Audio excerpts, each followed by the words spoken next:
산상수훈 강의 47번째 시간입니다. 마태복음 6장 12절 읽겠습니다. 우리가 우리에게 죄 지은 자를 사하여 준 것 같이 우리 죄를 사하여 주옵시고. 지난 시간에는 양식에 대한 이야기를 했습니다. 위의 양식, 에피오시오스, 벗겨진, 위로 올려진 양식, 알맹이인 양식, 진리의 양식, 위에 존재하는 떡, 그 떡을 먹어야 된다. 그것을 우리에게 주셨기 때문에 11절 말씀이 있기 때문에 12절이 가능하게 된 것이죠. 그렇다면 이제 우리의 죄가 어떻게 사해지는가? 과연 이 죄를 일반적으로 우리가 알고 있을 때에는 죄는 당연히 하나님이 해결해 주시죠. 우리가 해결을 못합니다. 그러나 또 위의 차원으로 생각해 보면 내가 내 죄를 해결하지 않으면, 내가 내 죄를 해결을 못한다면 하나님은 용서를 못하세요. 오늘 이 말의 뜻이 무엇인지를 해결받았으면 좋겠습니다. 해결할 수 있는 것을 이미 그 위의 양식으로 11절에서 주셨습니다. 그러면 11절 말씀을 받았으면, 위의 양식을 내가 먹었으면, 위에 존재하는 떡을 내가 양식으로 먹었다면 12절이 이제 가능해지는 것이죠. 어떻게 가능해지는가? 그 부분을 오늘 살펴보게 될 것입니다. 죄를 사하여 준 것 같이, 여기에 쓰여진 죄라는 단어는 우리가 흔히 쓰는 하마르티아라는 단어를 쓰지 않았습니다.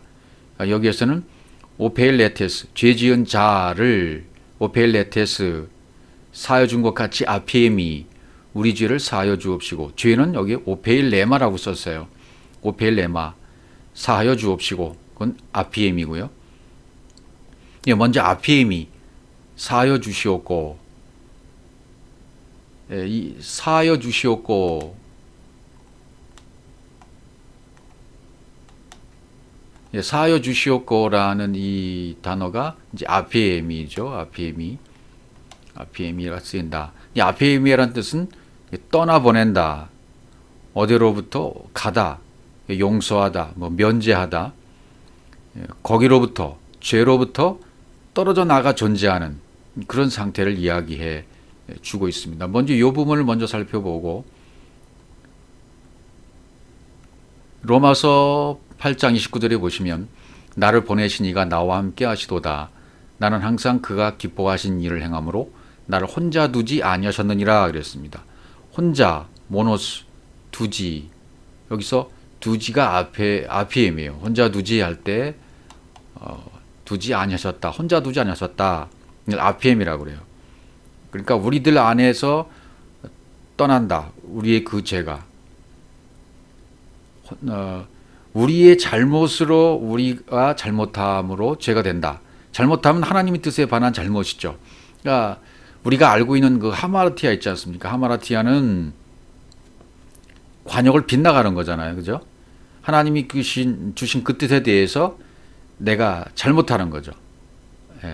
떠나가는 거죠. 그래서 목적이 항상 빗나가는 겁니다. 자기식으로, 내 생각으로 신앙생활을 잘못하고 있는 상태죠. 그렇게 되면 이 죄가 해결되지 않으면 양식이 안 오죠. 이 죄가 해결되어야만 그 양식이 나한테 오는 거죠. 그래서 그건 하마라티아라는 단어를 쓸 때 반쪽, 아에다 부정에다가 메로스, 분기, 반쪽, 이런 단어를 썼죠. 그 반쪽이 아니야. 그 반쪽을 둘 수는 없지.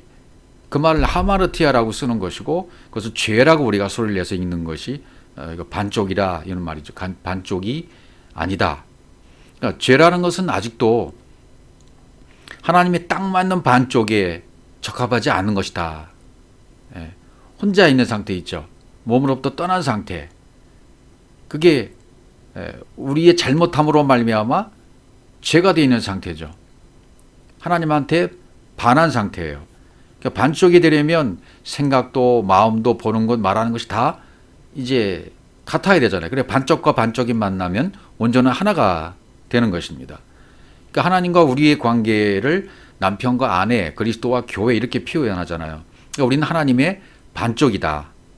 또 하나님은 나의 반쪽이 되시는 것입니다. 그러니까 창세기에서 남자의 갈비뼈를 취하여 여자를 만든다는 장면이 나오죠. 갈비뼈라는 말이 갈비뼈 째라라는 단어입니다. 째라. 이 째라라는 단어가 옆구리, 한 면, 한쪽, 반쪽을 얘기해요.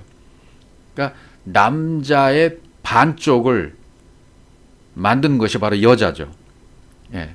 씨 있는 남자의 반쪽을 여자로 만들었어요. 그래서 반쪽과 반쪽이 만나서 하나가 되는 거죠. 온전해지려면 하나님과 내가 하나가 되어야 돼요. 하나님의 합당한 반쪽이 되어야 비로소 내가 분깃이 되는 것입니다. 이것이 진정한 RPM이에요. 떠남, 용서함. 하나님과 하나가 되려면, 하나가 되기 위해서는 먼저 문자, 표면을 떠나보내야만 가능한 거잖아요. 그래야 진리가 오죠. 겉의 것은 떠나보내고 안의 것은 취하는 거, 이게 이제 용서가 되는 것입니다. 그래서 RPM이라는 의미가 성경에 쓰인 의미를 보면요, 마태복음 4장 11절로 가보죠. 이에 마귀는 예수를 떠나고 천사들이 나와 수종드니라. 예수를 떠나고 했을 때 여기 떠나고가 RPM이에요. 마귀는 예수를 떠나고 천사들이 나와서 수종드니라.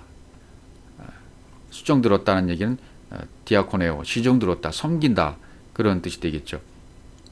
그러니까 예수로부터, 율법으로부터의 떠남, 그러면 진리죠. 일단 육체의 예수로부터 떠나야 진리인 그리스도로 가는 거죠.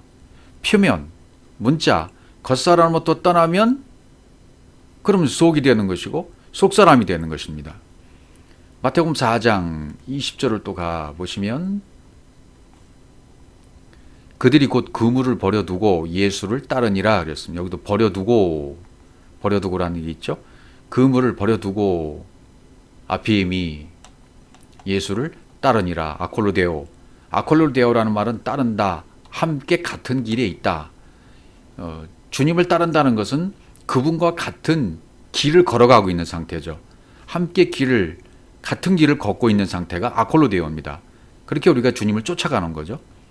그러니까 내 소유, 육신의 생각, 나의 가치관, 나의 관점이 완전히 바뀌어서 그분에 접촉되어서 그분과 하나 되어서 그분과 같은 길을 따라가는 거죠. 같은 길을 가는 것, 같은 관점, 같은 가치관, 같은 생각을 가지고 가는 길, 그게 아콜로데오입니다. 예, 그게 진정한 RPM이가 되는 거죠.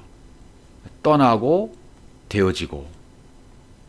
마태복음 8장 14절에 보시면 예수께서 베드로의 집에 들어가사 그의 장모가 10병으로 앓아 누운 것을 보시고 그의 손을 만지시니 열병이 떠나가고 여인이 일어나서 예수께 수종들더라. 여기도 열병이 떠나갔다라는 표현을 쓰고 있죠. 이게 RPM입니다. 열병이 떠나갔다. 그리고 수종들었더라. 아콜로데오. 섬기는 게 되는 거죠. 그러니까 열병이 떠나간다. 우리 몸에서 베드로의 장묘의 열병이 떠나갔다는 것은 비록 베드로의 장묘뿐만 아니라 우리 모든 사람의 속에 있는 열병이 떠나가는데 그의 손을 만지시는 거예요. 아프토미. 예, 꽉 붙어버리는 상태죠. 그분과 하나 된 상태.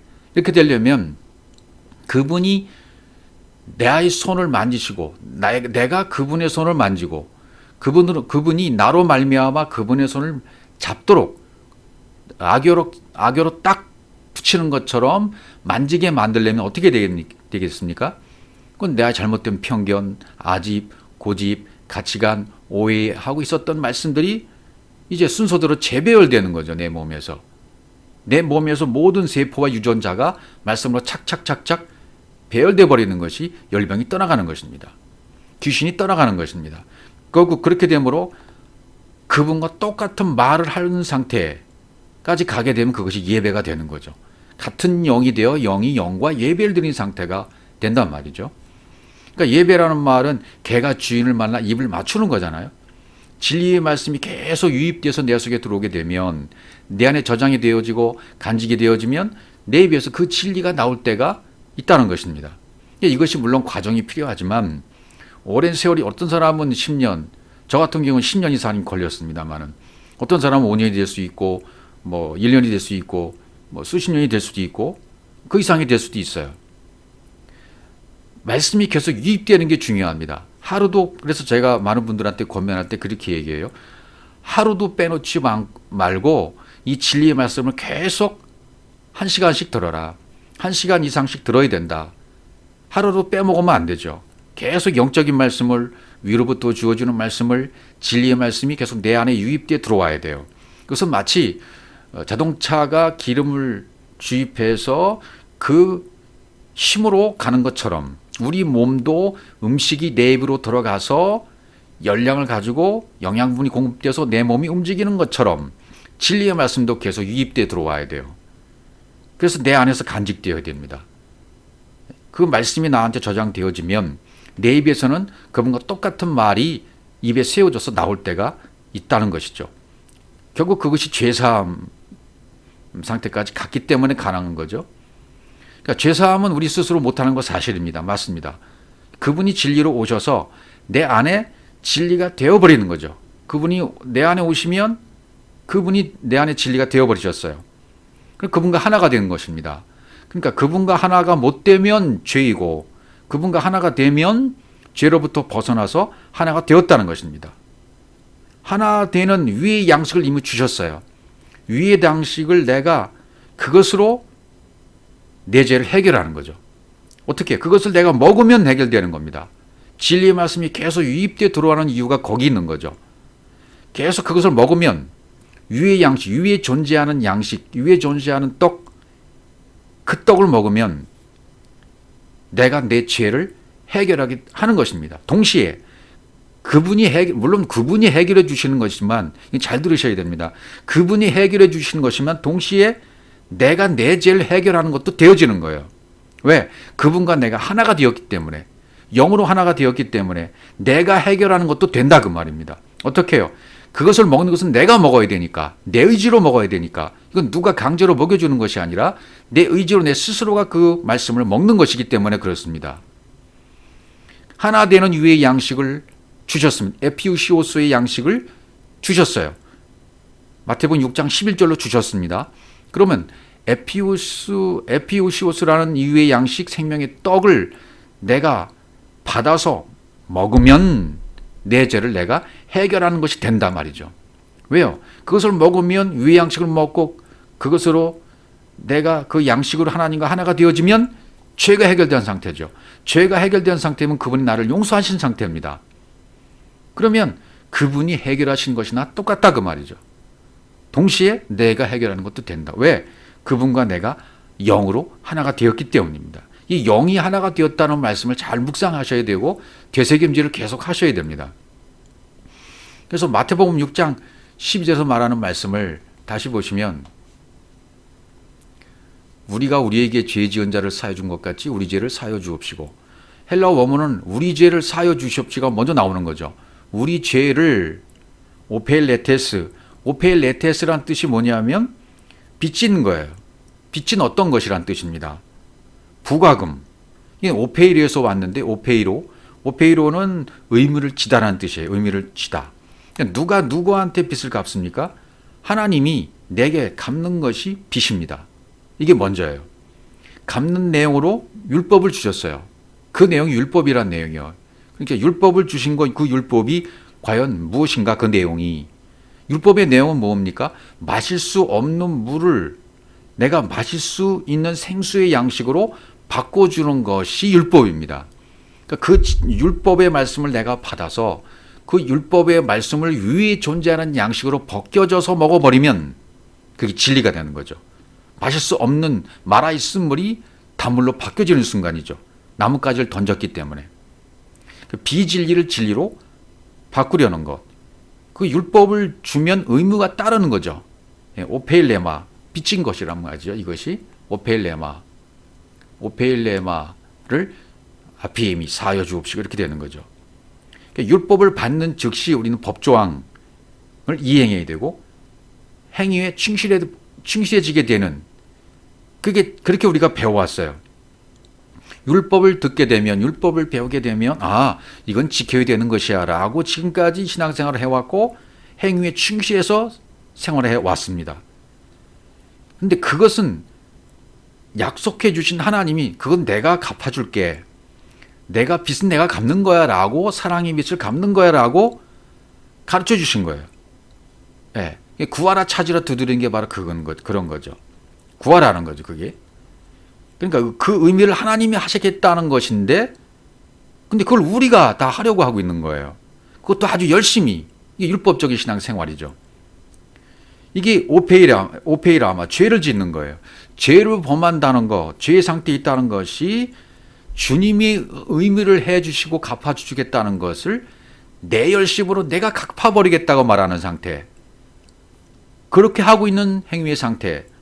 그게 오페이라마예요. 예. 빚진 우리는 그 율법의 행위 조건으로 자꾸만 받으려고 하고 있잖아요. 하나님의 뜻과 관계가 없는 거죠. 율법은 문자로 주셨어요.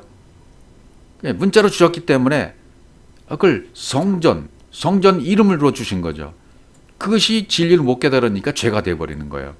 그래서 성전에 주홍빛을 띠는 거죠. 너희 죄가 주홍 같을지라도 양털같이 시게 되리라. 이 약속하잖아요. 이사야서에서. 하나님께서 말씀해 준 죄, 또 인간이 생각하는 죄, 이 죄를 하나님은 죄라고 안 하신다는 거죠. 하나님이 말씀하신 죄가 뭔지 모르기 때문에 하나님 말씀하신 그 죄를 너희 자신들이 지금 깨버리고 있잖아. 우리가 생각하는 죄를 가지고 그 죄의 의도를 깨버리는 거예요. 하나님이 말씀한 그 죄를 거짓되게 하지 말라는 거죠. 하나님이 죄를 주신 것은 목적이 뭡니까? 하나님이 빚을 갚아주시려고 하나님이 감당하시겠다는 거예요.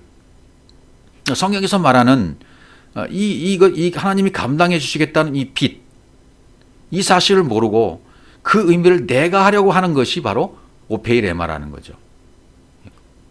우리가 해서는 안 될 의미를 우리가 하고 있는 잘못된 신앙입니다.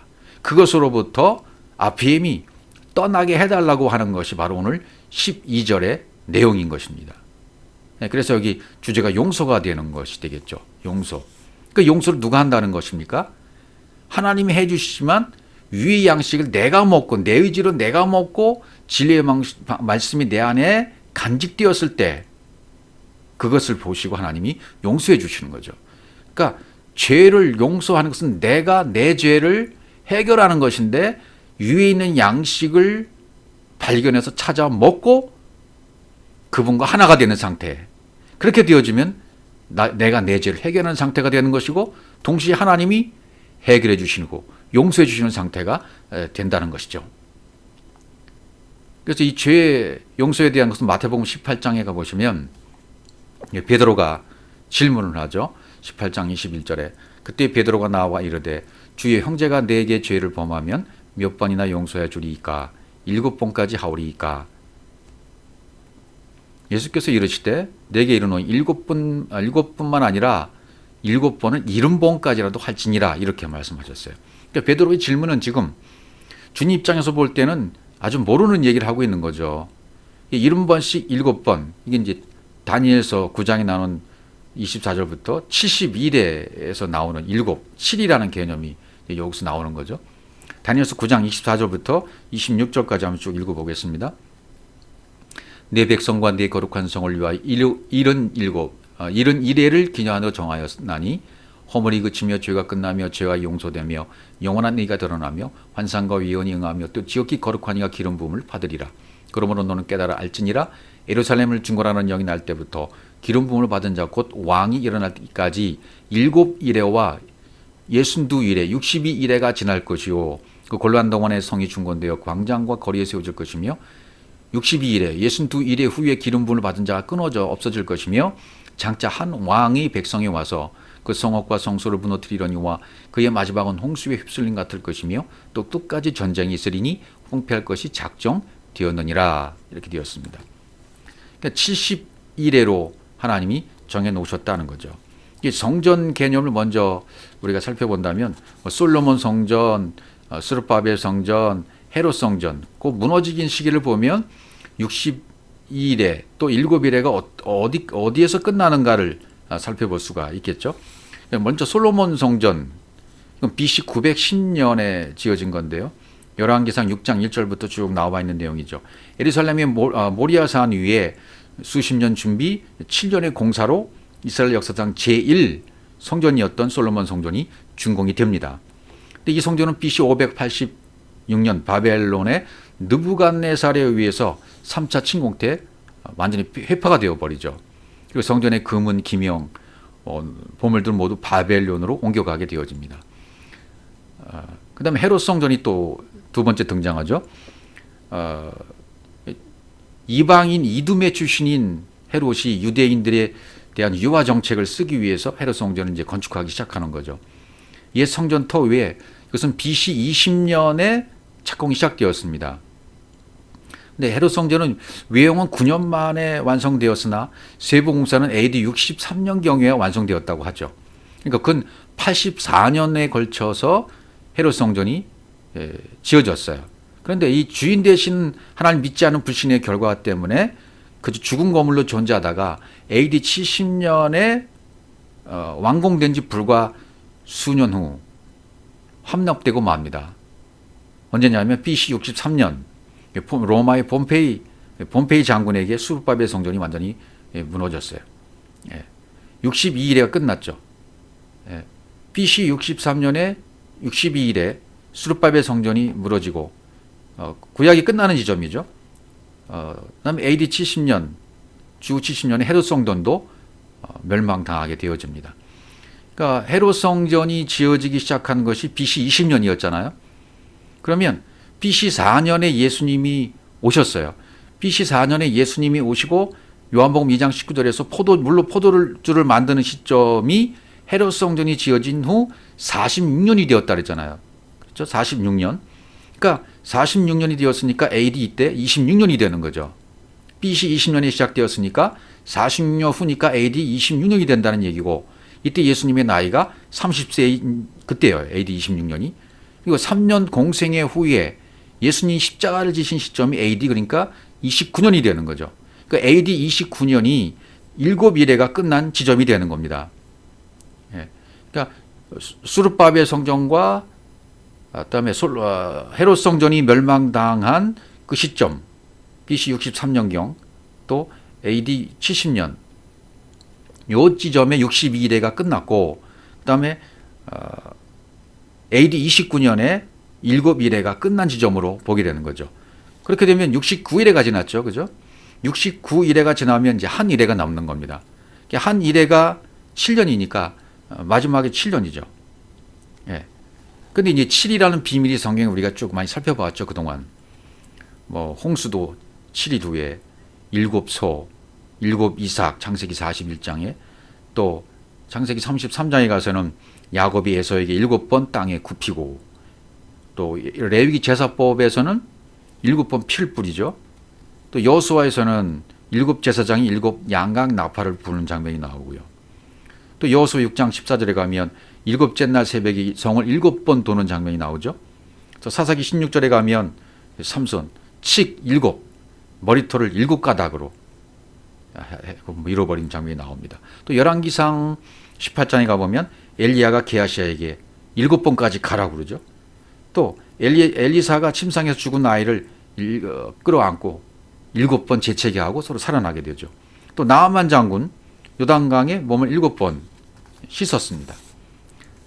또 스가랴서에 보면 7등장 7관이 나오고, 계시록에 7별 7금초대 7교회, 스가랴 4장 또 계시록 5장 6절에 보면 7눈 여호와의 눈, 하나님의 7영, 7나팔, 7대접, 7면류관, 7천사, 이 7이라는 비밀이 계속 나오죠.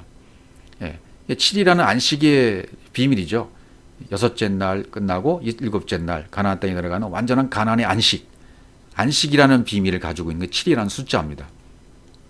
그래서 구약의 4와 신약의 3이 만나는, 또 구약의 4는 육체의 법이 완성되는 기간이잖아요. 암흑기 430년, 광야 40년, 돌판 40일, 금식, 예수님 금식 40일, 또 사도들이 40일 지나서 사도가 되죠. 이런 신약에는 이제 3일길 3, 땅의 숫자와 하늘의 숫자가 만나서 7이 되는 거죠. 그러니까 예수님께서 오셔서 율법 제사를 폐하시고 3년 6개월 동안 공생애를 가지십니다. 그러니까 7년에서 3년 반을 빼니까 3년 6개월이 남잖아요. 이것이 우리가 살고 있는 때로 보면 되는 거죠. 이것을 말세라고 하는 것이고 3년 6개월 남은 이때 구원이 이루어지는 시기로 보는 거죠. 그러니까 70번씩 7번 용서는 시작부터 끝까지 용서가 가능하게 해주신다는 얘기예요. 이 7일의 비밀, 이것은 뭐 나중에 또 다시 살펴볼 기회가 있을 것입니다. 그러니까 하나님은 가능한 전 시간에 걸쳐서 다 용서하고 계신다. 지금도 용서하고 계시는 거죠. 베드로는 아까 자기 용서를 말하는 것이고 주님은 하나님이 할 용서를 지금 말씀하고 계셨던 거죠. 그러니까 계시가 완성되고 난 후부터 하나님은 진리를 던져주십니다. 그리고 진리를 던져주신 다음에 내 말대로 지금 하나 안 하나 보고 계시는 거죠. 진리를 주셨음이 하나님이 하시는 빚갚음이에요. 그게 용서죠. 용서는 너희들이 하는 개념으로 하는 것이 아니야 하고 가르쳐 주시는 거예요. 어떻게 하느냐가 문제다 그죠. 그래서 이 비유를 자꾸 주시는 거죠. 마태복음 18장에 천국은 그 종들과 결선을 하던 어떤 임금과 같다. 결선할 때 10,000달란트 빚진 자를 데려오매 갚을 것이 없는지라 주인이 명하여 그 몸과 아내와 자식들과 모든 소유를 다 팔아 갖게 하라 했다. 이렇게 됐죠. 우리는 10,000달란트를 갚을 수 있는 존재가 아닙니다. 엄청난 돈이죠. 그런 능력 자체가 우리에게는 없습니다. 베드로가 10,000달란트 빚을 진 거죠. 비유로 지금 말씀하시는 거죠. 이 사실을 망각하고 있는 거예요. 우리도 마찬가지죠. 열심히 신앙생활을 하는 이유는 하나님의 은혜를 갚으려고, 율법의 의미를 내가 갚으려고 열심히 하잖아요. 그러면 안 큰일 나는 일이에요. 우리가 가지고 있는 어떤 방법을 동원해서라도 그것은 갚음심이 되지를 않는 거죠. 그 종이 엎드려 절하며 이르되 내게 참으소서 다 갚으리다 하거늘. 다 팔면 갚아지겠습니까? 18장 25절에 나오잖아요. 그 몸과 처와 자식들과 모든 소유를 다 팔아 갚아라 한데 이게 갚아지겠습니까? 여기 몸, 아내, 자식들 모든 소유를 다 팔아서 갖게 하라. 이게 갚아지겠습니까? 다 판다고 한들? 하나님이 말씀하시는 것은 다른 걸 말씀하시는 거죠. 그러니까 모든 소유는 예수께서 오셔서 십자가에 죽으시고 성령으로 다시 오셔야 비로소 깨닫게 하심이 가능해지는 거죠. 성령은 깨닫게 하는 영이시니까요. 네, 말씀하신 것을 깨닫게 하는 거죠. 깨달으면 원리를 알아버립니다. 원리를 알아버리면 내 몸에 그 말씀이 장착되어 버리는 거죠. 그것이 바로 파는 것인데 그 육신의 생각을 말하는 거죠. 율법을 파는 것이고 육신의 생각을 전부 팔아버리라는 얘기죠. 그러니까 아래 것으로 팔아서 위의 것을 사라는 얘기가 되는 거죠. 자기의 소유를 다 팔아라는 얘기는 부자 청년에도 하신 비유가 아니겠습니까? 그러면 된다는 거예요. 아래 것을 다 팔아서 위의 것을 사라. 율법을 다 팔아서 진리를 사라. 육신의 생각을 다 팔아서 진리가 되도록 해라. 영의 생각이 되도록 해라. 그러면 된다는 거죠. 깨닫지 않으면 이건 못할 일이죠. 그래서 26절에서 갚음 행위는 자기가 열심히 하는 거죠. 내 열심으로. 그 종이 엎드려 전하며 이르되 내게 참으소서 다 갚으리이다. 내 열심으로 아무리 갚아도 소용이 없는 것이죠. 예. 하나님이 그래서 불쌍히 여겨주는 거죠. 탕감해 주시는 거죠. 그 종의 주인이 불쌍히 여겨놓고 보내며 그 빚을 탕감하여 주었더니 26절에서 자기가 할 수 없는 것을 지금 한다고 해버리잖아요. 할 수 없습니다. 우리는. 그런데 되지도 않은 것을 하겠다고 하고 있으니까 그것을 하나님 어떻게 불쌍히 여기서 줘버리시는 거죠. 그걸 탕감이라고 말씀하셨습니다. 우리가 열심히 시도해서 될 수 없는 그것을 그분이 될 수 있게 해주시겠다는 말씀이죠. 그게 탕감이에요. 이 종이 준 일반 달란트, 이건 사람으로서는 갚을 수 없는 엄청난 돈이잖아요. 그런데 내가 아무것도 모르고 그걸 다 갚는다고 말하고 있잖아요, 지금. 그죠? 이 사람이. 하나님이 이게 뭔지 모르기에 그냥 용서해 줄 수밖에 없는, 그게 불쌍히 여기는 거예요. 긍휼히 여기는 겁니다. 그래서 사람들이 하나님의 의도를 모르니까, 주인의 의도를 모르니까 내 의미를 발동시키는 거죠. 내가 갚겠다고 하는 거예요. 갚을 수 있다는 거죠. 그리고 열심을 냅니다. 아무래도 소용이 없죠. 그것은요. 그대로 두면 멸망할 수밖에 없으니까 불쌍히 여겨서 놓아보내며 그 빚을 탕감해 주시는 거예요. 근데 그 의미를 모르는 거예요. 그러니까 종이 나가서 자기에게 100데나리온 빚진 동료 한 사람을 만나서 붙들어 목을 잡고 이런데 빚을 갚아라 이렇게 얘기하는 거죠. 빚의 그 가치를 모르는 거예요. 갚아줌의 가치, 사랑의 가치를 모르기 때문이죠. 예, 여기 목을 잡는다는 건 질시시킨다는 말이죠. 가시가 기운을 막아버리는 상태죠. 예, 우리가 진리가 되지 못하게 우리 기운을 행사해버리는 거죠. 내가 의무를 다하려고 하는 행동이 있죠. 행위, 율법의 행위. 이것이 가시의 기운이죠. 이것에 질식당하는 거죠, 스스로가. 그래서 옥토밭 뭐 과정이 나오잖아요. 길가밭에 있다가 돌짝밭에 있다가 가시밭에 있다가 옥토밭으로 나가는 이 과정을 겪으라는 얘기죠. 과정을 쭉 겪어 나가야 된단 말이죠. 그 다음에 29절 계속 보죠. 그 동료가 엎드려 간구하여 이르되 나에게 참아주소서 갚으리다 하되 허락지 아니하고 이에 가서 그가 빚을 갚도록 옥에 간구를 허락지 아니했다. 주인이 내게 용서해준 그 용서의 가치를 몰랐던 거죠. 용서의 가치를 모르니까 그 동간의 빚도 못 갚고 아버지께서 갚아주신 가치를 모르면 그 의미를 내가 하려고 하잖아요. 내가 하려고 하면 절대로 안 되는 거죠. 그래서 동관들이 그것을 보고 몹시 딱하게 여겨 주인에게 가서 그 일을 다 알렸다. 되어진 것을 보고 심히 민망하고 슬프게 여긴 거죠. 슬픔이란 얘기가 무엇이겠습니까? 딱하게 여겼다. 그 율법을 주어서 그 율법으로 의무를 다 하시고 그것을 완성해 주려고 하는데 하나님 자신이 그것을 다 완성해서 의무를 완성해 주려고 하는데 그걸 자기들이 하려고 그래요. 내가 하려고 그래요. 그래서 이걸 위 입장에서 보면 안타깝고 슬픈 일이 되는 거죠. 그래서 내가 내 자신도 용서를 못하는 거예요. 그러니까 내가 하나님이 말씀하신 용서의 가치를 모르기 때문에 그렇게 되는 거죠. 그러니까 오늘날 교회에서도 이죄, 저죄 다 끌어다가 용서해 달라고 막 기도하는 내용, 내 의무를 다 하려고 하는 기도의 내용들이죠. 그렇게 하지 말라는 것입니다. 그 의무는 위에서 하나님이 그건 내가 할게, 그 의무는 내가 할게 라고 말씀하시는 거예요. 네가 할 일이 아니야. 우리는 위에 준비해진 양식을 먹고 그분과 하나 되는 그 일만 하면 돼요. 그것이 내가 내 죄를 해결하는 방법이에요. 위에 있는 위로 존재하는 그 떡을 내가 받아서 먹는 일, 그걸 내가 하는 일이에요. 그것이. 그리고 가만히 있어야 돼요. 다 의무는 하나님이 해주시는 겁니다. 이루어 주시는 겁니다. 내가 하는 일 절대로 없어요. 그분이 해주시는 것이고 난 말씀을 받고 말씀을 가슴판에 새겨서 가만히 있을 뿐이에요. 로마서 1장 14절에 보시면 헬라인이나 야만이나 지혜 있는 자는 어리석은 자에게 다 내가 빚진 자라. 지금 바울이 어떤 상태로 얘기하고 있습니까? 용서가 된 사람으로서 하나님이 정하신 의무를 깨닫고 자기 자신이 용서가 끝난 거예요. 용서가 된 사람입니다. 그러니까 더 이상 내가 생각하는 의미를 다 할 생각이 이제 없는 거죠. 하나님이 정하신 의미를 깨달은 거예요. 그 의미를 이제 또 알려주라는 거죠. 다른 사람에게. 빚진 자라 그러잖아요. 오페일레이티스, 채무자라는 얘기죠. 빚진 자라는 얘기는 다 내가 빚진, 누구에게? 헬라인, 야만인, 지혜 있는 자, 어리석은 자. 이런 자에게 내가 다 빚진 자다. 오페일레이티스, 채무자다. 누가 빚을 갚겠다는 것입니까? 바울 자신이 지금 내가 빚 갚는 의무를 알았다는 거죠. 원리를 알았다는 거죠. 그렇기 때문에 이들에게 갚겠다는 거예요. 갚을 대상이 누굽니까?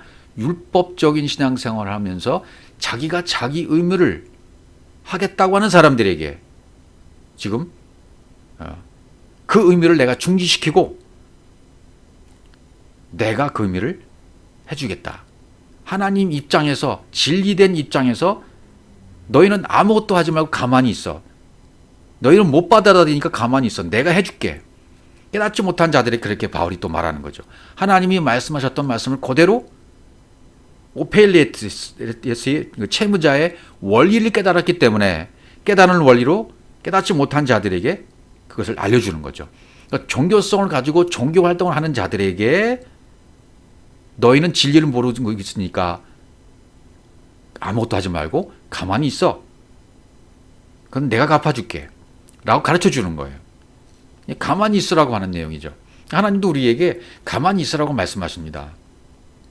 먼저 바울처럼 이 오펠레테스 빚 갚는 의무를 깨달아 알아야 됩니다. 빚 갚는 의무를 깨달아 아는 자가 누굽니까? 예, 위에 있는 양식, 생명의 떡, 위로 존재하신 그 떡, 생명을 먹고 하나님과 하나가 된 상태예요. 하나가 된 상태에 되어 있으면 바울처럼 가만히 있으라고 말할 수 있고 저들에게 대신 갚아주는 역할을 감당할 수 있다 그 말이죠. 이제 그러니까 하나님이 우리 가만히 있으라고 하신 것처럼 그들에게도 가만히 있으라고 말할 수가 있게 된다 그 말이죠. 가만히 있으라는 표현을 보면요, 출애굽기 14장에 이런 표현이 있습니다. 13절 모세가 백성에게 이르되 너희는 두려워하지 말고 가만히 서서 여호와께서 오늘 너희를 위하여 행하시는 구원을 보라. 너희가 오늘 본 애굽 사람은 영원히 다시 보지 아니하리라 그랬습니다. 가만히 서서, 여기서 표현되는 가만히 서서라는 단어는 야차브라는 단어를 썼습니다. 야차브, 이것은 배치하다, 제공하다, 머무르다, 견디다. 예. 하나님께서 제공해 준 것을 받고 그 자리에 머물러 있으면 견딜 수가 있는 거예요. 가만히 있을 수가 있는 겁니다. 하나님께서 원하시는 대로. 오늘날 너희를 위해 행하시는 구원을 보라 그러잖아요. 가만히 있어서 구원을 보기만 하라는 거예요. 오늘날 너희가 본 애굽 사람은 영원히 다시 보지 않게 된다. 구원을 보라. 이 구원 보라. 이 구원은 예수와라고 썼어요. 구원, 도움, 승리. 승리할 것이다라는 거죠. 구원을 보라. 승리를 보라. 이김을 보라. 그런 뜻이 되는 거죠. 또 다른 표현을 보면 출애굽기 14장 14절 여호와께서 너희를 위해 싸우시니 너희는 가만히 있을지니라. 여기 가만히 있을지라는 단어는 하라시라는 단어입니다. 가만히 있어라. 하라시. 이건 쟁기질을 하다. 가만히 있으라는 단어는 쟁기질을 하다, 새기다, 감추다, 벙어리가 되다. 예. 쟁기질을 다 해서 이제 갈아엎어진 겁니다. 마음밭이. 그래서 보화를 발견했습니다. 그리고 그분과 위에 있는 떡을 먹음으로 말미암아 아버지와 하나가 되었어요. 그러면 벙어리로 가만히 있으란 얘기죠. 그러면 그 의무와 일은 누가 하시는 겁니까? 영이 하시는 거죠. 그리스도의 영이 하는 것이고 하나님의 영이 하시는 것이고 내 속에 있는 나의 온전한 영이 하는 것이죠. 그래서 가만히 있으라는 의미가 이런, 그러니까 우리 말의 뜻대로 그냥 멍청하게 가만히 있으라 그런 뜻이 아니라 영이 된 상태로, 진리가 된 상태로, 아버지와 위에 떡을 먹어서 하나 된 그 상태로, 쟁기질을 다 끝난 상태로, 마음 반에 말씀을 새겨진 그 상태로 가만히 그냥 너는 가만히 있으라는 얘기죠. 예. 그러면 일은 영이 한다는 거죠. 내 육신의 내 몸의 상태에 있는 육신은 활동하지 아니하고 이제는 내 안에 있는 영이 활동하고 영이 말하고 영이 움직인다는 얘기입니다. 영의 몸이. 그러니까 육은 벙어리가 돼버리고 영이 앞에 나서서 일하는 겁니다. 육은 뒤로, 사탄아 내 뒤로 물러가라고 베드로에게 말하잖아요. 그러니까 육은 뒤로 물러가는 겁니다. 예수는 뒤로 물러가는 겁니다. 나도 뒤로 물러가는 겁니다. 내 육신은 뒤로 물러가는 것이고 영이 앞서서 활동하고 영이 앞에서 말하고 영이 앞서서 활동하는 상태가 되는 것입니다. 이렇게 가만히 있는 상태라는 말이라는 거죠. 또 다른 표현을 보시면 사무엘상 12장 16절 너는 이제 가만히 서서 여호와께서 너희 목전에서 행하시는 이 큰 일을 보라. 여기도 가만히 서서, 예, 가만히 서서라는 단어는 여기도 똑같이 야차부라는 단어를 썼어요. 야차부, 예, 머무르다. 너희는 가만히 서서 야차부 너희 목전에서 아인 행하시는 아싸 이 큰일, 이 일은 다 바랍니다. 말씀의 역사를 보라는 거죠. 하나님이 하시는 영이 하는 앞서 행하시는 영의 역사를 보라는 얘기죠. 또 시편 46편 10절의 말씀으로 가보시면 시편 46편 10절입니다. 이르시기를 너희는 가만히 있어. 여기서 가만히 있으라는 말은 라파라는 단어를 썼어요. 좀 다른 단어를 쓰죠. 가만히 있어. 내가 하나님 됨을 알지어다. 내가 문나라 중에서 높임을 받으리라. 내가 세계 중에서 높임을 받으리라 하시도다. 여기 라파라는 단어는 소모하다, 저녁 때가 가까워지다, 떠나다, 버려두다, 머물다, 조용하다.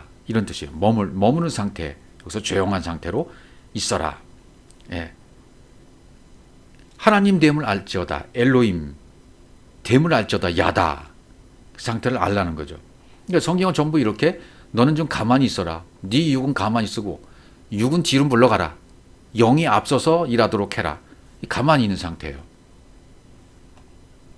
그래서 로마서 8장 12절로 가보시면, 그러니까 내가 하려고 하는 열심, 봉사, 충성을 하면 절대로 하나님이 하신 일을 못 봅니다. 하나님이 하시는 큰 일을 보려면 내 것은 제로가 되어야 돼요. 내 열심은 빵이 되어야 됩니다. 내 봉사는 빵이 되어야 됩니다. 내 충성은 빵이 되어야 됩니다. 온전히 영이신 그분이 앞으로 나와야 돼요. 나는 뒤로 물러가야 됩니다. 사탄아, 내 뒤로 물러가라가 이루어져야 돼요. 그럼 나는 뒤로 물러간 것이고 영이신 그분이 앞서서 행하시는 거죠. 그러면 그 얘기는 뭐가 되는 거냐면, 내가 내 안에 있는 영이 뭔 줄 깨달았기 때문에 그 영과 내가 함께 움직이는 것이 돼요. 이제 초월적인 의식으로 바뀌었기 때문에 그 영의 의식으로 살아가는 것이 뭔지 이제 이 사람은 아는 거예요. 깨달은 자들은. 나는 뒤로 물러가고, 육은 뒤로 물러가고, 육신의 생각은 뒤로 물러가고, 내 가치관은 뒤로 물러가고, 내 열심, 내 봉사, 내 충성은 뒤로 물러가고, 오직 그분만이, 그분의 영이 나와 하나 된 그분의 초월적인 의식에 앞서서 행하시고, 앞서서 말하시고, 앞서서 움직이면 그때 모든 것이 다 이루어지게 되는 것입니다. 그러므로 형제들아, 우리가 빚진 자로 돼 육신에게 져서 육신대로 살 것이 아니라, 이렇게 말해요. 그러니까 정죄를 끝나는 방법, 내가 나를 정죄할 수 없을 때죠. 내가 나를 정죄할 수 없을 때 그 율법의 의무를 내 죄관으로 보고 그 죄를 내가 해결하고 들면 그때는 끊임없이 정죄하게 되죠. 자기 자신을요. 항상 내가 죄인이야. 이 죄인을 어찌합니까? 이 죄를 용서해 주십시오. 기도할 때마다 죄인을 용서해 달라고 그러고, 기도회 할 때마다 죄를 끄집어내서 또 용서해 달라고 그러고, 항상 죄인이에요. 나는 항상 나보다 큰 죄인이 없다고 생각하는 거죠. 이걸 잘하는 신앙생활이라고 생각하고, 율법에 속한 사람들은 아주 훌륭한 신앙생활을 한다고 칭찬했던 그런 형태입니다. 그러나 하나님 편에서 볼 때에는 이건 진리에 대한 반역이에요. 반대되는 현상이라 그 말이죠. 하나님이 의무를 다 해주시고, 용서해 주시고, 없이 해주시고, 제로로 만들어 주셨는데, 그래서 내가 인정하지 않는 꼴이 되니까 말이죠. 그래서 로마서 8장 3절 말씀으로 가보죠. 율법이 육신으로 말미암아 연약하여 할 수 없는 그것을 하나님은 하시나니 곧 죄로 말미암아 자기 아들을 죄 있는 육신의 모양으로 보내어 육신의 죄를 정했다 그랬습니다. 육신에 죄가 없는 분이 죄의 모양으로, 육신의 모양으로 와서 그 육신의 죄를 정하셨다. 죄가 무엇입니까? 하나님이 개입하셔서 하나님이 죄로, 하나님이 말씀하신 죄로 결정이 되어야 돼요. 그 결정한 내용인 로마서 8장 4절이 되는 거죠. 그러니까 율법을 내 눈으로 보고 내가 감당하려 하는 것은 육신적인 거예요. 그러나 하나님은 그 의무를 완성해 주시죠. 이걸 알았다, 되었다, 기노마이 되었다, 구약으로 하면 야다, 되었다고 말하는 거죠. 율법의 요구가 성취, 완성을 하시는 것 때문에 우리의 죄관으로 판단할 하나님은 아니신 것입니다. 그것이 바로 로마서 8장 4절이에요.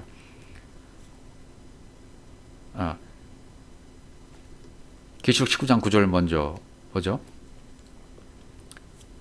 천사가 내게 말하기를 기록하라. 어린 양의 혼인잔치에 청을 받은 자들은 복이 있도다 하고, 또 내게 말하되 이것은 하나님의 참되신 말씀이라 하고. 그러니까 꼼짝달싹할 수 없는 하나님의 담보물이 그분이 하시는 말씀이 되어 있는 상태가 되어야 된다는 거죠. 내 안에 그 말씀이 있어야 돼요. 담보물이 있어야 돼요. 하나님도 자신의 그 말씀, 약속을 절대로 위배하지 않으시기 때문입니다.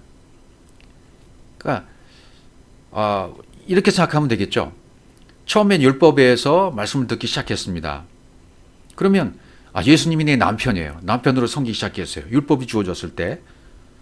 그런데 우리에게 자식이 생기기 전에 율법인 남편이 죽어버리셨습니다. 죽어버리셨네. 그 예수는 하나님이 죽이셨어요. 그러니까 아들이 죽어버리자 아버지가 찾아오신 거죠. 그리고 뭐라 그러냐면 영으로 오셔서, 그리스도의 영으로 오셔서 아버지 영으로 오셔서 너와 내가 하나가 되자라고 말씀하시는 거죠. 그 뭐 구약의 유다와 다말 사건에서 그런 말씀하시는 거죠. 엘, 오날, 셀라 이 과정을 통해서 이제 너와 내가 하나가 되자로 말씀하시는 거잖아요. 그러니까 아들이 왔다가 일하고 돌아가시면 오시는 분이 아버지예요. 아버지로 오시는 거예요. 예수께서 말씀하신 내가 아버지로 간다. 가는 목적도 아버지로 오기 위해서 가시는 거죠. 그러니까 여러분과 저 같은 여자가 됐던 진리를 모르던 우리 여자 같은 인류의 모든 사람은 전부 여자입니다. 이 여자가 아버지라는 남편을 받아들이는 거죠. 다말이 아버지 유다와 하룻밤 동침했던 것처럼 그게 진리가 되는 거죠. 아버지로 오신 유다의 씨를 받는 것이 다말이잖아요. 우리도 역시 그렇게 되어야 되는 것입니다. 나 같은 여자가 진리를 몰랐던 나가 아버지의 씨를 가져야 돼요.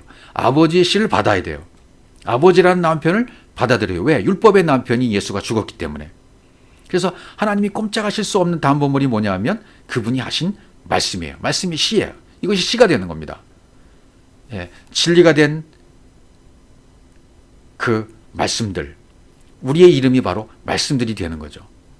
예, 그래서 로마서 8장 4절로 가보시면 육신을 따르지 않고 그 영을 따라 행하는 우리에게 율법의 요구가 이루어지게 하려 하심이라 그랬잖아요. 예, 율법의 요구를 성취, 완성을 하시는 것 때문에 예, 내 눈으로 감당하려고 하는 내가 감당하라는 그 육신은 그것을 따르지 않고 영을 따라 행하는 우리에게 율법의 요구가 이루어지게 완성하셨다. 하나님 우리의 죄간으로 판단할 하나님은 아니신 거죠. 이 담보물, 아버지의 씨, 이 아버지의 씨를 받은 다말처럼 우리도 똑같이 그런 여자 입장이 된다면 아버지라는 남편을 받아들였다면 이게 구원이에요. 하나님도 어쩔 수 없이 이건 받으시는 거죠.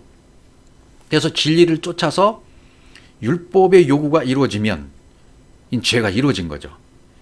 죄가 장성하면 충만, 사망이 되죠. 그렇죠? 죄가 장성하면 사망이 오잖아요. 그러니까 우리의 죄가 장성해져서 사망으로 끝나서 심판받고 사망으로 끝나서 다시 살아나는 거죠. 그 과정을 겪는 거죠. 그게 다나토스의 죽음이라는 얘기입니다. 무트 타무트라는 얘기죠. 죽고 또 죽고 그분의 죽음으로 보여주신 거죠. 완성으로서의 죽음, 사는 죽음으로 보여주신 거죠.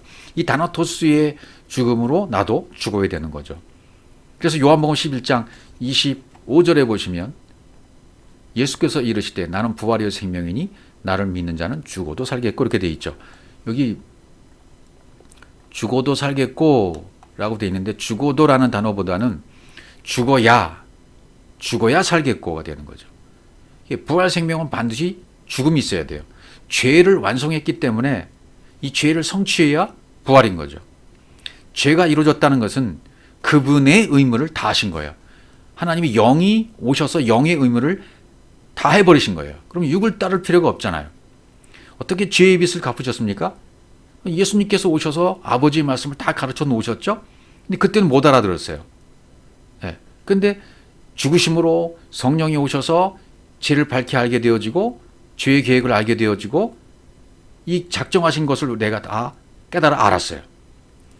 그래서 죄의 모양으로 오셔서 율법의 모양으로 오셔서 죽어주셨어요. 육신의 죄를 정하사. 이 하나님 하신 방법입니다. 우리가 가지고 있는 것은 이 탐심밖에 없었어요. 죽어야 사는 이 비결을 몰랐던 거죠. 자꾸만 내가 열심히 신앙생활을 하려고 하고 율법의 모양으로 자꾸만 뭔가 하려고 그랬어요. 죄의 모양으로 율법의 모양으로 자꾸만 뭔가 하려고 했었어요. 왜요?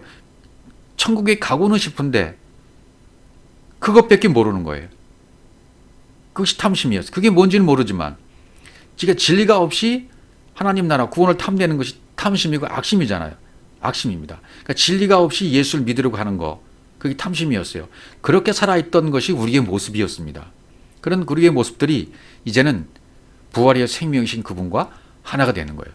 그래서 그리스도를 믿는 자는 죽어야 사는 법칙이 완성되는 것입니다. 로마서 7장 6절에 가면 이 부분을 잘 설명해 주고 있습니다. 로마서 7장 6절 이제는 우리가 얽매였던 것에 대하여 죽었으므로 율법에서 벗어났으니 이러므로 우리가 영의 새로운 것으로 섬길 것이요 율법 종문에 묵은 것으로 아니할지니라 그랬습니다. 이 얽매였던 것에서 얽매였던 것이 카테코, 얽매였던 것 카테코, 보유했던 것, 우리가 보유하고 가지고 있었던 것, 율법, 여기로부터 죽었다. 아포드네스코. 아포드네스코는 뭐뭐로부터, 율법으로부터 죽었다는 거죠. 그래서 율법에서 벗어났다. 이렇게 표현하는 거죠. 벗어났다. 그러니까 하늘의 실체를 깨달았다는 얘기고 영의 실체를 진리로 깨달았다는 얘기예요. 그러면 내 자신이 누구랑 살았다는 얘기입니까? 내 자신이 하나님의 아들이라는 것을 깨달았다는 얘기예요. 그게 얽매였던 것에서 죽었다는 얘기가 되는 거죠. 땅인 내가 하늘의 것으로 창조된 상태의 엘로힘이 된 거예요. 아들이라는 거죠. 그래서 영의 새로운 것, 푸니마 새로운, 카이노테스, 영의 새로운 것, 카이노테스, 이건 갱신, 새로운 영의 새로운 것이란 것은 무엇입니까? 우리 육신적이고 율법적인 의식이 가고 없어지고 진리와 영의 차원의 초월적 의식으로 바꿨다는 얘기가 되는 것입니다. 그게 영의 새로운 거예요. 영의 새로운 것으로 이제 섬길 수 있다는 얘기입니다. 섬긴다는 얘기는 말씀으로 섬기는 거잖아요. 그러면 사랑으로 섬긴다는 얘기가 되는 것이고 말씀으로 섬긴다는 얘기가 되는 것입니다. 왜? 아들이 되었다는 것은 계시의 영이 열려서 계시로 알려주는 말씀들을 깨달았다는 얘기가 되잖아요. 그러면 계시의 영으로 깨닫게 해주시면 그 말씀을 우리는 선포함으로 섬기게 되는 사람이 된다는 것입니다. 영의 새로운 것을 이렇게 섬기게 된 상태가 된다는 것입니다. 로마서 7장 7절로 가보죠. 그런즉 우리가 무슨 말 하리요? 율법이 죄냐? 그럴 수 없느니라. 율법으로 말미암지 않고는 내가 죄를 알지 못하였으니 율법에 곧 율법이 탐내지 말라 하지 않았더라면 그러니까 탐심을 알지 못하였으리라. 이렇게 되어 있습니다. 그러니까 율법은 하나님이 말씀하신 죄를 가르쳐 주잖아요. 그러니까 죄가 뭔지 알면 뭘 알았다는 거 되겠습니까? 그렇죠. 의가 뭔지 알았다는 얘기죠. 디카이오 시네가 뭔지 알았다는 거예요. 예수의 육체가 가고 예수의 육체가 보이지 않는 것. 내가 아버지께로 가는 거예요. 예수가 아버지께로 갔기 때문에 육체의 예수는 보이지 않는 것입니다. 그러면 이제는 디카이오 시네, 의가 된 겁니다. 그리스도의 의, 그리스도의 믿음을 가진 자가 된 겁니다. 그러니까 세상적인 관점, 세상적인 가치관, 이것을 가지고 노력하고 성공한다는 육신적인 생각이 뭐로 바뀐 겁니까? 영의 초월적인 생각으로 바뀌어서 볼 줄 아는 사람이 되었다는 거예요. 그러니까 여기 바울이 말하잖아요. 율법이 죄냐? 그럴 수 없느냐라고 하잖아요. 그렇죠? 율법을 통해서 그것을 가지고 진리를 깨닫게 되는 것이기 때문에 그렇습니다. 또 이제 로마서 8장의 5절을 가보시면 육신을 따르는 자는 육신의 일을, 영을 따르는 자는 영의 일을 생각하나니, 당연한 것이죠. 육신을 쫓는 자는 육신의 일, 육신의 일이 뭡니까? 육신적인 감정, 또 감각, 그것으로 이해된 자기 생각, 점철되어진 자기의 모든 것들, 육신의 일. 또 영의 일을 쫓는 자는 영의 일을 생각한다. 그러니까 영의 일이 생각한다는 것은 이제는 아버지와 하나 된 위에 존재하는 떡을 먹고 아버지와 하나 된 상태이기 때문에, 영이 되었기 때문에 온 우주 만물이 다 사랑으로 보여요. 하나로 보여요. 영으로 본 상태가 된 겁니다. 그럼 영적 차원의 생각으로 바뀌었다는 얘기가 되죠. 그러면 성경이 말하는 일을 할 수가 있다는 거죠. 영의 일을 생각한다. 일은 어떤 행위를 말하는 것이 아니죠. 야고보서의 믿음의 어떤 행함이라는 것도 진리를 깨달아서 진리를 전하는 것, 진리의 말을 하는 것이 행함이죠. 진리의 말을 하는 상태에 있는 것이 지금 행하고 있는 상태예요. 그런 믿음의 행함이라는 것은 진리를 전해주고 있는 상태입니다. 진리를 깨달아서 진리로 전해주고 있는 것, 그게 행함이라는 뜻으로 쓰인 거예요. 그러니까 성경이 말하는 일을 하는 상태라는 것은 섬길 수 있다. 영과 진리의 복음을 전하는 상태, 그 말씀을 가지고 내 입에 세워진 칼날같이 세워진 말씀을 가지고 전파할 수 있게 된 상태, 입이 열린 거죠.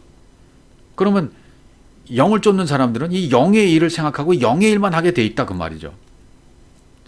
그래서 육신의 생각은 사망이요 영의 생각은 생명과 평안이라 그래서 말씀하시는 거죠. 예, 이 영의 일을 하고 영의 생각만 하고 있다면 이 사람은 생명과 평안이라는 거죠. 샬롬, 에리에네가 임하게 되는 거죠. 그러니까 이 사르크, 육신의 의도는 뭡니까? 다나토스의 죽음이에요. 다나토스의 죽음은 죄의 완성이잖아요. 완성으로서의 죽음이잖아요. 예수께서 이 죽음을 죽으신 거죠. 영의 목적은 생명과 평안입니다. 그러니까 육신의 생각, 육신의 감정, 육신의 감각, 이것은 전부 가짜잖아요. 거짓 것들이 아니겠습니까? 진리를 깨닫지 못한 생각들이었죠. 그래서 이제는 내 눈으로 보이고 내 귀로 들리고 내 손으로 만져지는 것만 있다고 생각했었어요. 육신에 있을 때는요. 그 가치관이 거기에 머물러 있는 거죠. 보이는 것, 들리는 것, 만져지는 것, 감각적인 것, 그것만 보고 생각하는 거죠. 그렇다면 반대로 영의 생각은 뭡니까? 반대로 되는 거죠. 영의 생각은 전부 다 사랑으로, 아가페로, 하나로 보는 거예요. 보이는 것, 안 보이는 것, 그것이 하나로 보여지고, 만져지는 것, 만져지지 않는 것도 하나 들리고, 하나로 보여지고, 내 귀에 들려지는 것, 또 들려지지 않는 것도 다 하나로 되는 거죠. 그러니까 내가 하나님과 하나가 된 상태예요. 영으로. 그 상태에서 보고, 듣고, 만져지니까 다른 거죠. 영의 눈으로 보고, 영의 귀로 듣고, 영의 감각으로 이제 모든 것을 보는 거죠. 깨달아지는 거죠. 그러니까 영의 목적을 가지려면 육신의 의도가 반드시 성취되어야 됩니다. 그것은 예수께서 죽으심으로 이루어졌잖아요. 그럼 나에게도 내 육신의 것, 내 안에 있는 예수, 내 안에 있는 육신적인 것, 이 모든 것들이 죽어야 돼요. 그래서 성령의 의도는 생명과 평안입니다. 그러니까 이 죄, 율법, 이게 죄냐? 그럴 수 없다는 거죠. 이 죄에 대해서 깨달으면 죄를 다시 보는 눈이 바뀌는 거에 된 거죠. 로마서 8장 7절 보면 그래서 육신의 생각은 하나님과 원수가 되나니 원수가 될 수밖에 없죠. 이는 하나님의 법에 굴복하지 않을 뿐 아니라 할 수도 없습니다. 굴복이란 단어는 휘포타소, 하나님 법에 순종하다. 육신, 육체가 죽는 것, 사실 그게 복종이죠. 이 굴복이요. 여기서 말 하나님의 법에 육신에 굴복하지 않는다. 육신의 생각은. 그럼 하나님 법에 굴복하는 것이 영의 생각이라는 얘기가 되는 것이고 영의 생각을 한다는 것은 뭡니까? 내 육체가 십자가에서 다나소스의 죽음을 죽었다는 거죠. 그것이 복종이라는 거예요. 히포타소가 되었다. 그러니까 죄의 원리를 몰랐을 때에는 하나님이 주신 의도에 대해서 내가 계속 거부하고 있었어요. 복종할 수 없었어요. 그러나 이제는 죄의 원리를 깨달아서 바울처럼 죄의 원리를 깨달았기 때문에 이 원리 때문에 이제 빚 갚는 심정이 돼서 오펠레이티스, 빚을 갚는 자가 되는 거죠. 보이는 모든 자들이 다 내가 사랑을 전해줄 자, 깨닫지 못한 사람들을 보면 내가 전해줄 자, 빚 갚는 심정으로 사는 거죠. 하나님으로부터 이런 사랑의 빚을 갚음을 당했기 때문에, 받았기 때문에, 은혜를 받았기 때문에 이제는 이 원리를 깨달아서 그분의 영과 아버지 영과 하나가 된 상태가 되었다면 이제는 그 생각만 하는 거예요. 영의 일만 생각하는 거예요. 복음만 전하기를 생각하는 겁니다. 내 삶의 모든 것들을 복음으로 생각하고 복음 전하는 일만 생각하고 그 일만 생각하는 거죠.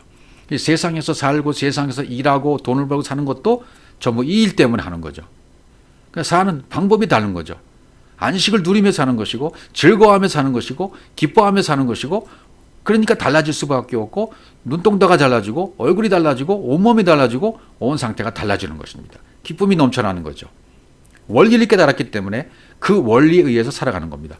말씀이 내 육신, 내 몸의 상태에 말씀이 재배열되고 온 세포, 온 만물도 전부 사랑으로 보이기 때문에 세포에 말씀이 박혔고 그런 상태의 사랑의 눈으로 세상을 보니까 세상도 사랑으로 보이는 것이고 우주도 사랑으로 보이는 것이고 만물도 사랑으로 보이는 것이고 다른 사람들 똑같이 내 안에 있는 영과 똑같은 분으로 보게 되는 것입니다.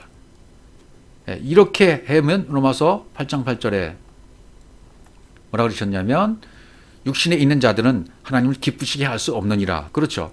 육신에 있는 자들은 하나님을 기쁘시게 할 수 없지만 그러나 영에 있는 자들은 영의 일을 생각하고 하나님을 기쁘시게 할 수 있다는 얘기예요. 그럼 이 기쁘시게 할 수 있다는 얘기가 무슨 얘기일까요?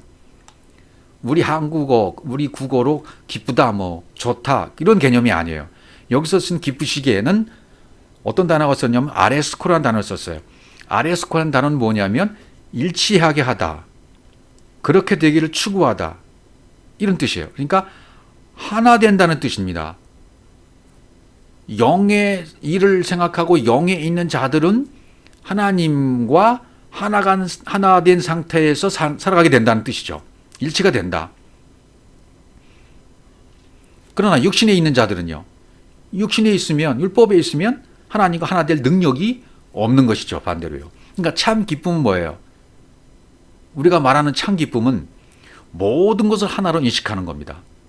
영의 생각으로만 하는 것입니다. 하나님과 하나 되는 것입니다. 에하드 야다, 에하드 하야, 에하드 하야, 홀로 하나이신 하나님, 홀로 하나이신 하나님과 내가 하나가 된 상태, 모든 만물과 하나라는 의식, 이게 진짜 진리잖아요.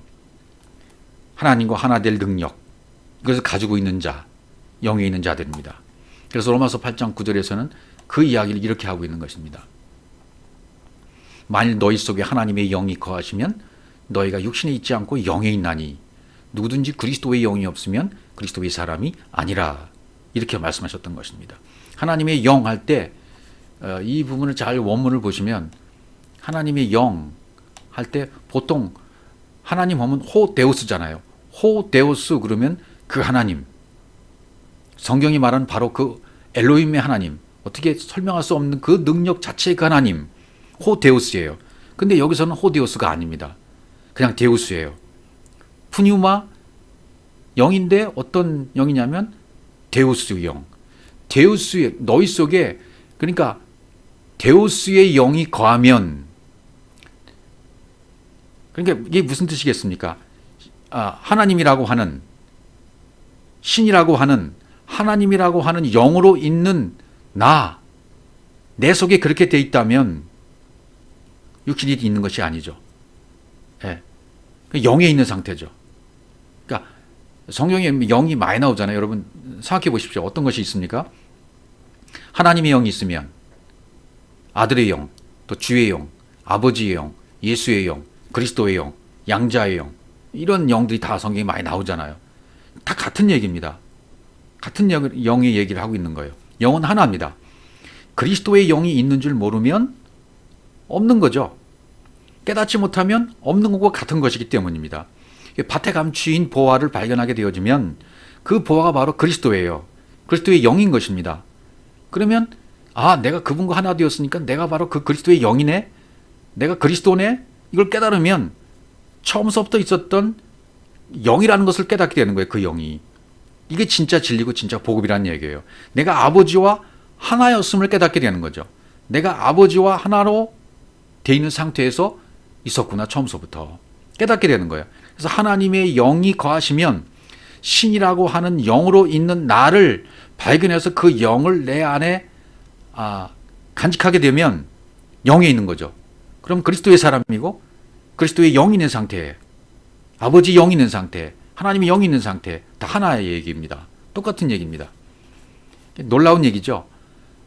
호데우스의 영이 우리 안에 물론 거하시는 건 똑같은 얘기입니다. 그러나 여기서 쓰인 단어는 호데우스가 아니라 데우스래요. 데우스. 그러니까 네 자신이, 네가 신이야. 네 안에 있는 영이 바로 그 하나님의 영이었어. 그걸 깨달으라는 얘기죠.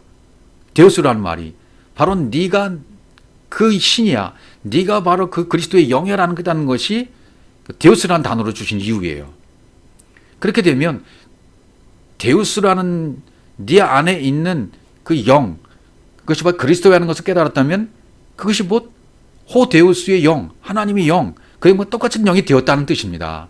이게 놀라운 진리죠. 놀라운 은혜고 놀라운 발견입니다. 그래서 로마서 8장 10절 계속 읽어가죠. 8장 10절, 또 그리스도께서 너희 안에 계시면, 영으로 계시면, 아버지 영으로 계시면 몸은 죄로 말미암아 죽은 것이나 영은 의로 말미암아 살아있는 것이라. 이제는 영의 의식으로 살아가는 거예요. 영이 앞서 왔으니까. 예. 살리신 이가 누굽니까? 영이 살리신 거죠, 우리를.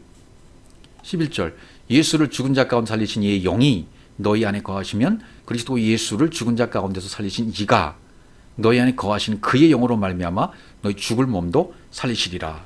여기 이제 그리스도가 앞으로 왔잖아요. 그리스도 예수예요. 예수가 뒤로 갔어요. 그리스도가 앞으로 왔어요. 그럼 달라지는 거예요. 예. 예수는 율법으로 죽이고 그리스도는 영으로 살리고, 이것을 우리에게 이게 적용되어야 돼요. 그러니까 진리로 깨닫게 되어져서 영의 눈이 뜬 상태가 되면 이 몸도 살아있는 몸으로 보아주시는 거예요. 하나님께서. 깨닫기 전과 깨닫기 후가 보기에는 내 몸은 똑같은 몸입니다. 임성택이라는 사람의 몸이 진리를 깨닫기 전의 몸과 진리를 깨닫건 후의 몸은 똑같아요. 내가 봐도 똑같고 남이 봐도 똑같아요. 그러나 하나님은 그걸 내 몸을 영의 몸으로 받아주신다는 거죠. 부활의 몸으로 받아주신다는 겁니다. 육체의 몸이 이제는 영의 몸에 소속이 되었다는 뜻입니다. 죽은 몸으로 안 보이고 이제는 산 몸으로 보여지게 된다는 뜻이 되는 거죠.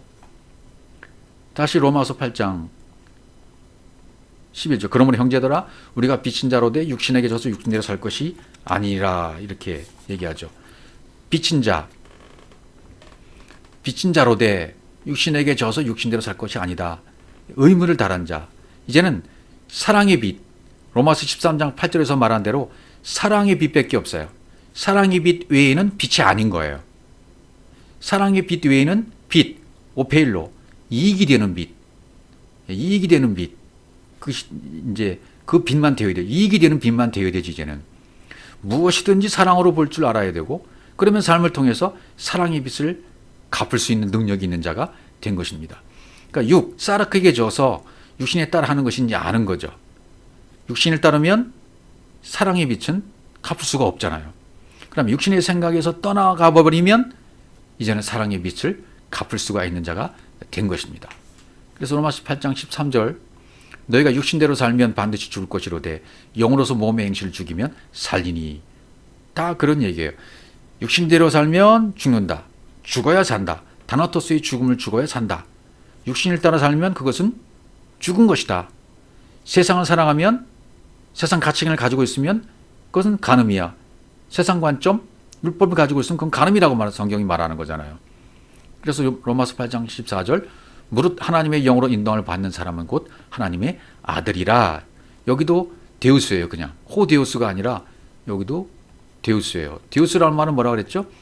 내 자신이 깨달은 것은 못 깨달았어. 내 자신이 바로 성경이 말하는 그 영이 된 것이구나. 내가 아들이 되었구나. 그리스도의 영이었구나. 처음서부터 그 영으로 온 것이었는데 내가 몰랐었구나. 라고 깨닫게 되는 거죠. 데우스. 그러면 곧 그들이 하나님의 아들이라고 그랬죠. 하나님의 아들들은 누굽니까? 율법의 요구가 성취된 자들이에요. 율법의 요구가 완성된 자들이에요. 그게 하나님의 아들이잖아요.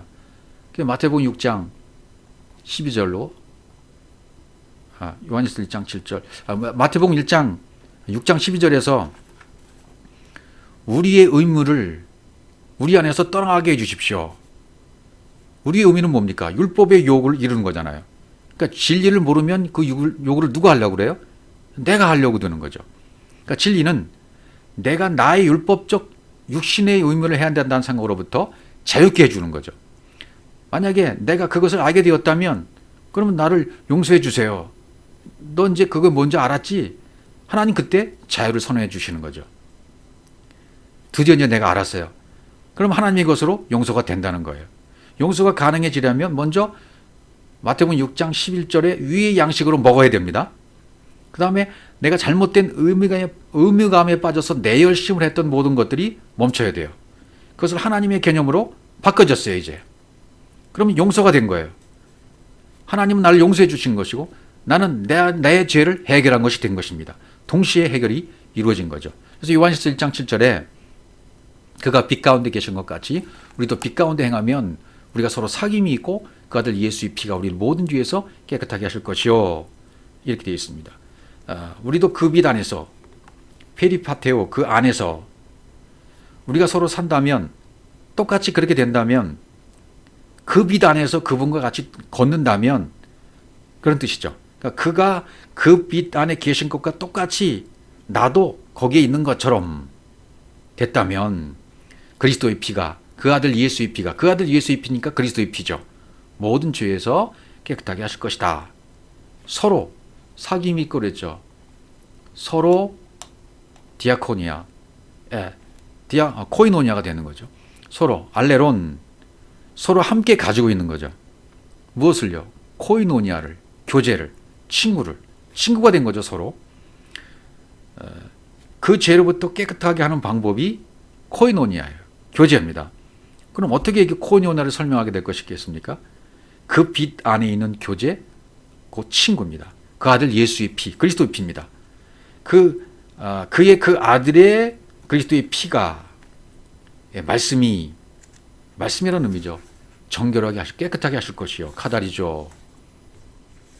그럼 2장 8절에서 뭐라고 그러냐면 만일 우리가 죄가 없다고 말하면 스스로 속이고 또 진리가 우리 속에 있지 아니할 것이요. 이렇게 얘기합니다. 죄를 우리가 가지고 있지 않는다고 말한다면 스스로 속이고 진리가 우리가 있지 않다. 속인다. 플라나오. 스스로 속인다. 플라나오란 말은 방황한다. 그 길을 벗어난다. 죄를 짓다. 그럼 우리가 우리의 죄를 어떻게 용서받습니까? 1장 9절이죠. 만일 우리가 우리 죄를 자백하면 그는 미쁘시고 의로우사 우리 죄를 사하시며 우리를 모든 불의에서 깨끗하게 하실 것이요. 이렇게 말씀하시고 자백한다는 얘기는 뭐죠? 호몰로게오. 우리 죄를 자백하면 그러니까 우리의 죄가 용서 어떻게 받는가? 우리 죄를 자백하면 된다. 호몰로게오가 되면 된다. 호몰로게는 뭐죠? 고백하다, 똑같이 말하다. 하나님이 말씀하신 그 죄를 우리가 그 죄를 똑같이 말하면 그러니까 어떻게 되는 거예요? 의롭게 되는 거죠. 똑같이 말하면 용서가 되는 거죠. 저는 미쁘시고 의로우사 그랬죠. 하나님이 우리를 용서하신다는 것. 피스티스가 미쁘시고 의로우사 이 뜻은 미쁘시고 의로우사 내 안에 그 진리가 있다. 미쁘다. 피스티스가 있다. 예. 진리가 있는 자. 내 안에 그 진리가 있다. 에이미. 피스티스 에이미. 그것이 믿음인 자. 진리가 내 안에 있어서 그 진리로 믿음이 된 자. 예. 그 죄를 똑같이 말할 수 있으면 그것이 바로 믿음이다. 의로운 자다. 그러면 용서받은 거예요. 그 죄를 하나님 말씀하신 대로 똑같이 알고 똑같이 말할 수 있다면 이제 죄 용서 받은 거예요. 죄 용서입니다. 어디에서? 불의에서 깨끗하게 하실 것이요. 됐어요. 불의, 아디키아, 본질적인 악에서 우리를 카다리쪽 깨끗하게 하실 것이다. 그 모든 불의의 성질로부터 하나님 말씀하신 죄 용서를 똑같이 말 못하는 것이 그러니까 악이죠. 불이죠. 우리의 습관으로부터 형성된 죄관 이것으로부터 죄라고 아니하는 거예요. 이제는. 그러면 깨끗하게 된 거죠. 마태복음 6장 12절 다시 보시면 오페일레마 아까 죄가 오페일레마라고 그랬죠. 하마르티아가 아니고 오페일레마는 의무를 다하는 거예요. 그러니까 하나님이 의무를 다하고 하나님 방법대로 하면 됩니다. 우리는요. 율법의 의무가 없어지는 거예요. 삶의 행위로 하면 간음이 되는 거죠. 우리가 의무를 내가 하게 되면 죄가 되는 것이고 우리가 해야 될 의무는 아무것도 없어요. 하나님이 우리에게 용서를 어떻게 해 주십니까? 율법의 의무를 육신적으로 하지 않는 것이 용서죠. 율법의 의무를 내가 육신적으로 하지 않아도 돼. 이것을 알았어요. 그러면 용서가 되는 거죠. 그걸 용서라고 하는 것입니다. 자꾸만 내가 하려고 그러면 용서가 안 된 거죠. 율법의 의무에 대해서 자유할 수 없으면 하나님도 우리를 용서할 수 없으시는 거죠. 항상 우리가 하나님께 대해서 빚을 졌다고 생각해요. 이게 율법이에요. 하나님을 향해서 내가 빛을 갚으려는 시도, 그게 죄라는 것을 우리가 인식을 해야 됩니다. 성경에서는 하나님 쪽에서 뭐라고 말씀하십니까? 내가 너에게 빚져서라고 계속 말씀하시는데 하나님은 그 진리와 그 생명을 내게 주겠다? 라고 태초로부터 계속 약속을 하시는 거예요. 내가 너에게 이걸 빚졌어. 사랑의 빚을 졌어. 내가 갚아줄게. 내가 이 질 너에게 줄게. 진리를 줄게.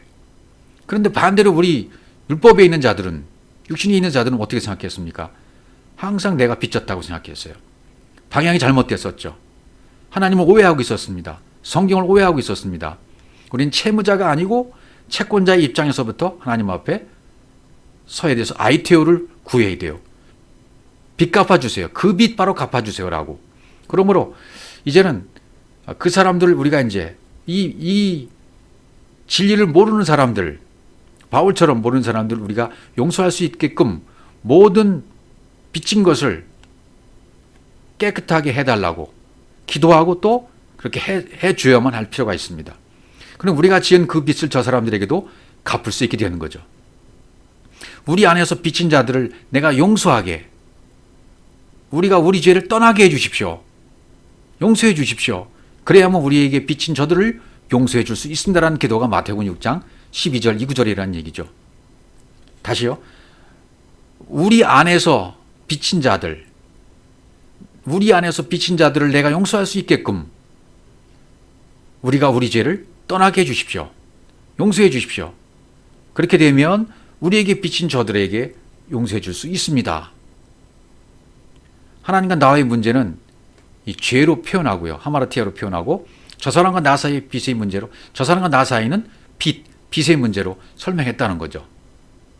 그래서 여러분 생각하실 때 예수께서 십자가 죽으실 때 정오의 빚을 잃어버리잖아요. 누가복음 23장 44절이죠. 때가 제 60쯤 되어 해가 빛을 잃고 온 땅에 어둠이 임하여 대수까지 계속하며, 이 시간 이런 것은 이미 학자들이 다 계산해 놔서 예수님이 언제 죽는다 학자들이 다 연구해 놓았어요. 그런 것이 중요한 것이 아니라 하나님은 정확한 그때 가시게 돼 있고 정확한 시간에 정확하게 복음은 정확하게 그때 죽게 돼 있어요. 원리대로 된다는 것입니다. 육체의 예수는 세상 빛이기 때문에 진리는 눈에 안 보이는 거예요. 안 보이는 빛을 주시기 위해서는 이 세상 빛이 어떻게 되어야 돼요? 없어져야 돼요. 세상 빛이 잃어야 돼요. 세상 빛이 삭제가 되어야 돼요. 그래서 해가 빛을 잃는 거죠. 해가 빛을 잃고 이 빛이 잃어져야 돼요. 세상 빛이 삭제가 되는 겁니다. 그래서 이게 우리가 빛을 받는 기간이 광야의 삶이잖아요. 이것은 창세기 1장부터 7 언약이 반복적으로 드러난 기간이죠. 그래서 상징적으로 성경은 40이라고 표현했던 거죠. 광야 40년. 그러다가 언약이 성취되어지는데 이 언약은 그렇게 금방 내 안에서 이루어지질 않습니다. 안 되고 있는 상태가 바로 하나님 앞에 죄를 지은 상태죠. 내 안에서 이루어지지 않은 상태. 내가 언약 백성으로 완성되어지지 않으면 하나님 입장에서는 죄를 짓고 있는 거예요. 이게 완성되어야 되는데 완성이 안 되고 있으면 하나님 입장에서는 죄를 짓고 계시다 그 말이죠. 그 하나님이 내 속에서 진리로 드러나지 않으면 그분은 나에게 죄를 짓고 있는 상태라는 얘기예요. 언약이 나에게 성취되기 이전에는 또 내가 죄를 짓는 것이고요. 나를 죄인으로 만들어서 밝혀내고 싶으셔서 그분은 이 땅에 죄 없는 분이 죄의 모양으로 육신의 죄를 정하시고 오신 분이십니다. 나를 죄인으로 만들어서 밝혀내고 죄를 없이 해야만 그분의 죄도 나에게 죄를 짓고 있는 상태가 해결되니까, 동시에 죄가 해결되니까 말이죠. 그래서 로마서 8장 3절을 다시 보시면 죄 있는 육신의 모양으로 보내어 육신의 죄를 정했다 그랬습니다. 그러니까 우리에게 죄 지은 자가 누굽니까? 우리가 우리에게 죄 지은 자를 사여 주옵시고 할 때 우리에게 죄 지은 자가 누구세요? 예수 그리스도란 얘기죠. 죄 지은 자가 예수 그리스도예요. 내가 완성된 상태가 안 된 상태이기 때문에 그분을 용서한다는 것은 그분이 율법을 나에게 줬는데 내가 그 율법을 복음으로 이제 받아들이면 되는 겁니다. 그럼 완성되는 겁니다. 죄가 해결되는 겁니다. 그러면 그분은 나를 용서하는 것이 되는 것이고 나는 죄를 해결하는 것이 되는 거예요. 동시에 일어나는 것이죠. 조건부가 아니라 동시에 일어난다는 얘기입니다. 내가 먼저 용서해 주었는데 그것을 내가 알아서 깨닫는 것이 바로 용서하는 거야. 그분은 나를 용서하고 또 나는 죄가 해결되어지고 동시에 이루어지는 거죠. 내가 다 이루어 놓았는데 내가 모르고 있다가 아는 거, 그것이 내가 나를 용서하는 거, 그거라는 거죠. 그러면 나는 또한 너를 용서하는 거야. 하나님이 이루어 놓으신 거, 진리로 다 이루어 놓으신 상태, 그럼 내가 모르고 있었잖아. 그럼 내가 죄에 있는 상태죠. 하나님과 죄를 지은 상태고. 근데 그것을 내가 깨닫고 알았어요. 그러면 나도 하나님을 용서하는 것이고 하나님은 나를 용서하게 되는 거예요. 동시에 이러는 거죠. 그러니까 믿음이 오기 전에는 우리가 다 율법 아래 메인바가 되어 있었습니다. 몽학 선생 아래에 있었습니다. 우리를 율법 아래 가둬 놓은 것이 그분이 우리에게 죄를 짓고 있는 상태죠. 계시될 믿음이 오면 이게 열리게 되고 깨닫게 되어지고 죄가 해결되는 거예요. 그 이면의 뜻을 깨달으면 내가 오늘 용서한 것이 되는 거죠. 그분도 나를 용서하게 되는 거죠. 그래서 이것이 연합이 되는 것입니다. 그리스도와 내가 연합이 되어져서 내가 그분을 용서할 수 있게 되었고 서로 용서가 되어지는 상태죠. 로마서 6장 5절 연합이란 말이 나오잖아요. 만일 우리가 그의 죽으심과 같은 모양으로 연합한 자가 되었으면 또한 그의 부활과 같은 모양으로 연합한 자도 되리라. 연합이란 말이 뭡니까? 쉼, 휘토스, 쉼 함께, 휘오 내뿜다, 자라다. 함께 자란다는 뜻이에요. 연합이란 단어는 이렇게 하나 되었다 그런 의미보다는 예수 그리스도와 내가 함께 하나로 신겨지고 하나로 자랐다는 의미다. 그게 더 큰 거죠. 그러니까 예수 그리스도의 모범을 우리가 보게 되어지면 그분의 샘플을 보게 되어지면 우리도 똑같이 그분과 같이 죽고 부활해서 그분의 십자가의 죽음과 부활에 동참하게 되는 거죠. 그러니까 예수 그리스도의 사건이 나의 사건이 되는 겁니다. 그것이 연합이에요. 함께 자라는 거예요. 함께 자라는 것. 이것이 연합이다. 예. 겉의 모습으로 왔는데 그것을 안의 것으로 볼 줄 아는 거죠. 이제 나는. 그래서 성경에서는 서로 사랑의 빛 위에는 빛이 없다. 로마서 13장 8절. 아가페는 그러니까 다른 말로 말하면 사랑끼리 가지는 빛은 사랑의 빛 외에는 없다는 것입니다. 이 빛 외에는 없어요. 그 빛을 갚기 위해서 하나님과 나 사이의 문제가 명쾌하게 이제 해결이 돼야 된다는 겁니다. 연합으로. 예. 하나님이 주신 이루어 놓으신 그 진리를 깨달아서 알면 용서가 되는 것이죠. 서로 용서가 되는 거죠. 하나님도 나를 용서하고 나도 하나님은 용서하게 되는 것이고 이 진리를 이제 생명으로 전해주면서 빛을 갚아주는 그 빛을 갚기 위해서 이제 우리는 살아가는 겁니다. 하나님과 나 사이의 죄 문제 해결하지 못하면 다른 사람에게 이 진리 전할 수 있을까 없을까요? 진리 전할 수가 없는 것이죠. 빛을 갚을 수가 없다는 얘기죠. 하나님과 나 사이의 죄 문제가 이렇게 명쾌하게 해결되어져서 다른 사람에게 진리를 전할 수 있는 분들이 되시기를 주의 이름으로 축복합니다.